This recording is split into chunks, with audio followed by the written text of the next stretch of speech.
रावण रामायण के प्रमुख पात्रों में से एक लंका का राजा था और उसे दशानन, दश, हास, दस, आनन, हास, मुख के नाम से भी जाना जाता है। रावण का जन्म महर्षि पुलस्त्य और राक्षसी कैकसी के पुत्र के रूप में हुआ था। उसके पिता ब्राह्मण थे, जबकि माता राक्षसी थीं, जिससे वह ब्राह्मण और राक्षस दोनों गुणों का संगम था। रावण का जन्म और परिवार। वाल्मीकि रामायण के अनुसार रावण पुलस्त्य मुनि का पोता था।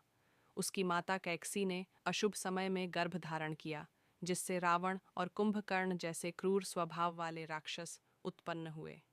रावण की विशेषताएं। विद्वता और संगीत में निपुणता। रावण वेद, पुराण, नीति, दर्शन शास्त्र, इंद्रजाल आदि में पारंगत था। संगीत के क्षेत्र में भी उसकी विद्वता अद्वितीय थी। उसने एक वाद्य यंत्र रावण हत्था बनाया, जो आज के बेला या वायलिन का प्रारंभिक रूप माना जाता है। शक्ति और तपस्या।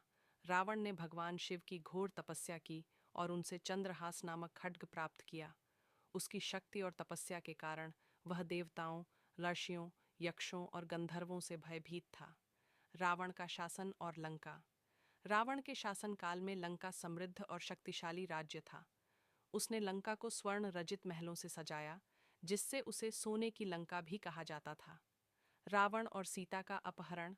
रावण का सबसे प्रसिद्ध कार्य सीता का अपहरण है। उसने सीता को राक्षसी माया जाल से मोहित किया और उन्हें लंका ले आया, जिससे राम और रावण के बीच महाकाव्य युद्ध हुआ। रावण का वध।